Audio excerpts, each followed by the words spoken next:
Welcome to my unboxing and first look at the PBO Alpine. So this is the successor to the immensely popular Patriot box office. So you can see here up in the corner it is powered by Android 2.2, although it should be, you got to bear in mind that you can't necessarily install, Angry Birds on it or anything like that, but it is still compatible with apps, whether developed by Patriot or whether developed by end users who want to enable more functionality on the device. So you can use apps, but not necessarily the entire, marketplace like you can use on your phone, because most of the apps require a touchscreen, which is obviously not present. So this is a full HD media player. Yes, it is compatible with 1080p. It better be at this point.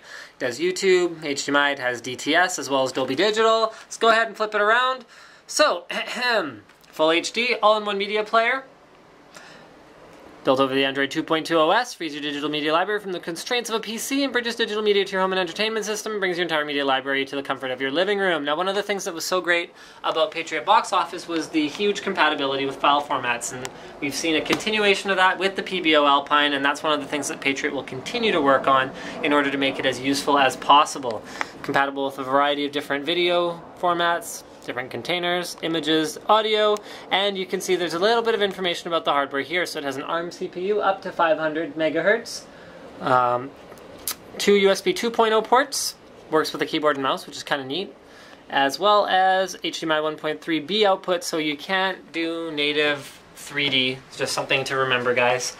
Optional Wi-Fi with a USB adapter that is sold separately. So let's go ahead and open it up and see what we can see. One of the things you'll notice about it compared to the original box office is that it is very, very small, which is fantastic if you want to use it for something like digital signage, for example. So you can just mount it somewhere discreet and out of the way without worrying about anyone walking off with it.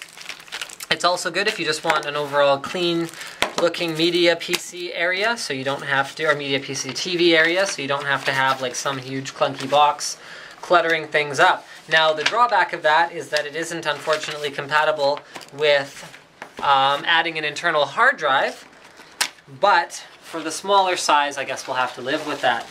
So inside the box, we have an AC adapter, an HDMI cable, a user manual on disc, as well as a remote.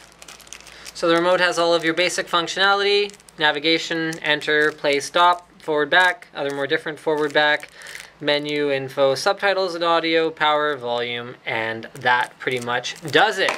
Now, in terms of interface, Patriot's actually taking a fairly unique approach with this, where they have kind of a stock, more basic firmware that is going to be designed for if your grandma wants to watch like Korean soaps and you don't want to be dealing with it every other day, going over there and helping her figure it out. You just give her the stock firmware. Here you go, Grandma. Enjoy. You set up the network share once for her because she probably is going to have trouble with that. And it can actually, yes, this diagram is useful. It can pull media from a variety of different sources, whether it's wired or over wireless, whether it's mobile or a UPnP or DLNA compatible device, or even a PC.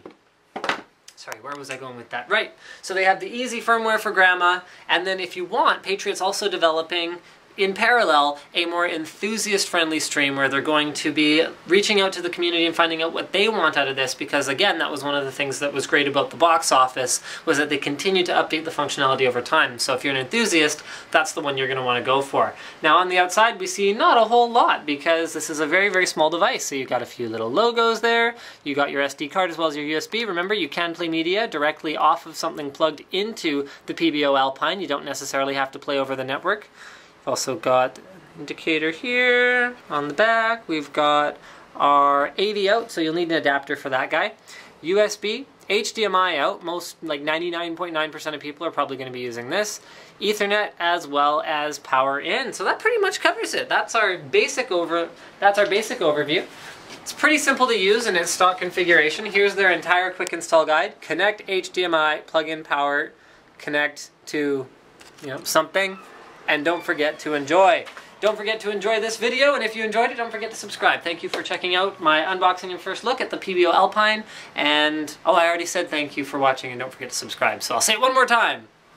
Actually, I won't.